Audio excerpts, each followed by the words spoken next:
attitude is pretty like low key and kind of like I'm the one in the corner not talking to anyone. And Patrick knows. This is true.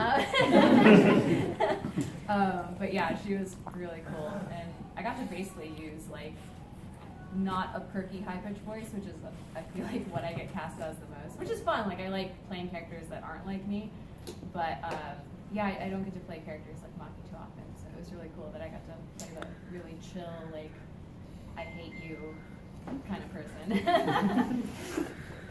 It was real. It was real. It was a hand over the air. Do you have like a favorite voice actor you want to work with, or like friends? You're like, oh, that's cool. It's you. Like, I'm so happy it's you.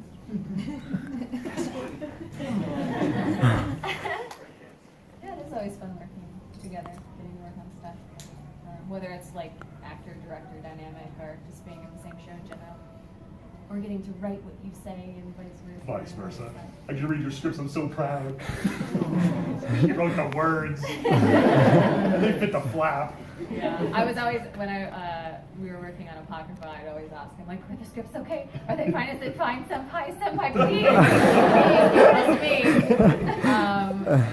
But yeah, I mean, other than, like, the friends that I already have that I really like working with, being in stuff with Kari Wahlgren is always really cool. Because Kari was probably one of the voice actresses that I kind of really took like a liking to when I was watching anime as a teenager. Like Fooly Cooly was one of the coolest shows I'd ever seen back then. Yeah, and they're coming out with the new ones, which is really awesome.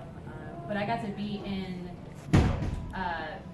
Fate Grand Order with her at the OVA, where I play MASH and she plays, Alter Saber basically. And when I found that out that I was going to be in that, I was like super excited. I think I've done other stuff with her, but I can't remember. She gets all up in your grill in a Gretzko. She does, that's right. Take your time. That's right. She's the lamb.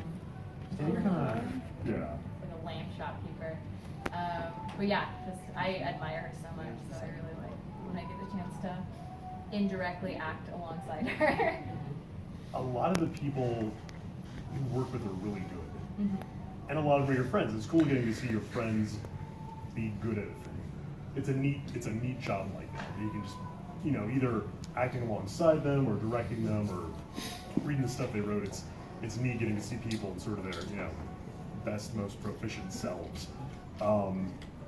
I can't think of one person I know for me, whenever I get to be in a thing with or direct Fred Tatasciore, I'm always a little bit like, Fred Tatasciore, because he's really good and he's the nicest human being on earth. Like, no one should be that good and that nice. But it's also cool because when he is that good and that nice, when other people are like, oh, I'm all talented and kind of difficult, but I'm all artistic and edgy, I'm like, nah, Fred's nice, you be nice too. I mean, you can't just start yelling at actors like that, but in my mind I'm like, judging. Fred Senpai don't do that. Mm-hmm.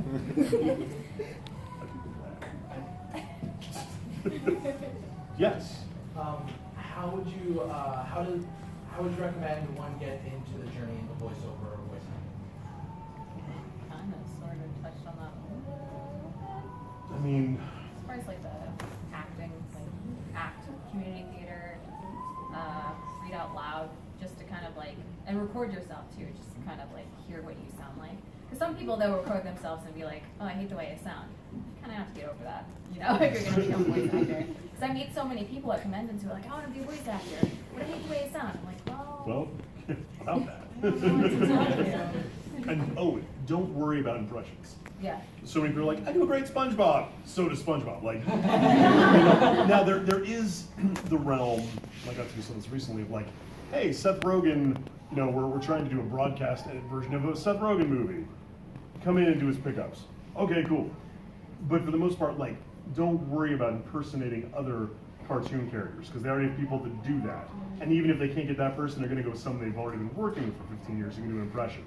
Worry about the stuff that you originally bring to the table. Figure out are you going to be the sort of person where you can do a lot of different things vocally and you're going to be utility where they plug in here, they plug in there, you do this, you do that? Or are you the sort of person where like, I sound like a young, heroic dude, and that is my voice, And that is the young girl with Dude voice, and that's gonna be the one thing I do. Like, figure out, are you someone who's gonna make the most impact by having a lot of things you do, or having the one thing that you do really well? Now, also worth mentioning, if that one thing you do really well doesn't line up with a sort of trope or an archetype, that might not be a good thing.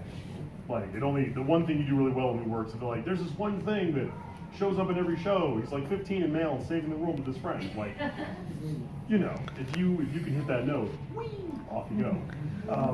Also worth mentioning, when it comes time to make a demo, don't make a demo as early as you want. Don't make it yourself. Now everyone's like, no, but I've got a microphone and a computer, I can make it for like no money, yay.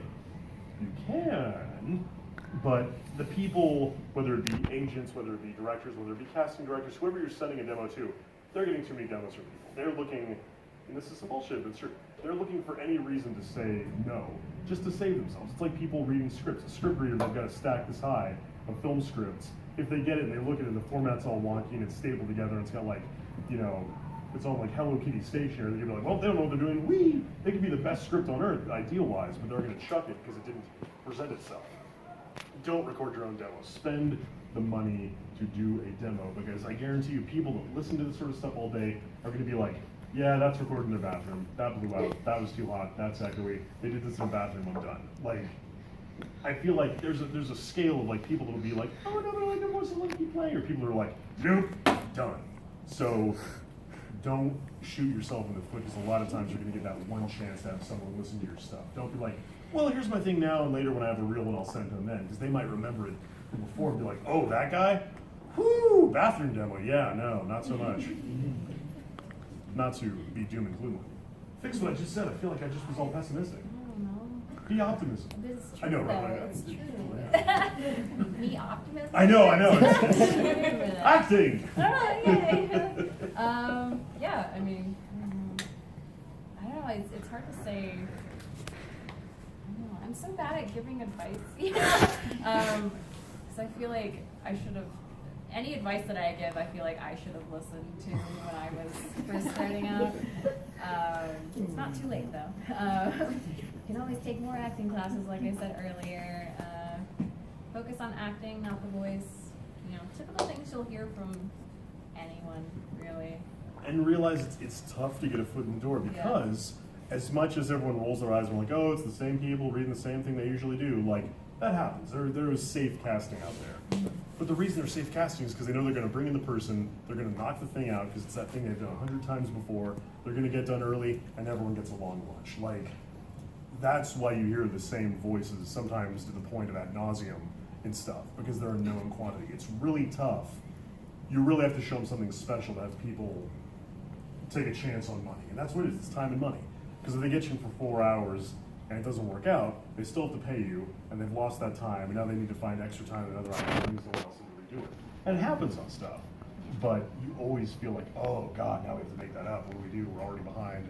Yikes. So it's really, well, I'll give you an example from Agretzko. So in Agretzko, you know, life is crappy, life is crappy, life is crappy, life is crappy. She hits that threshold, death metal time. Well, for any of you guys who have seen the show, that is not an easy voice to do with the death metal stuff. Like, that is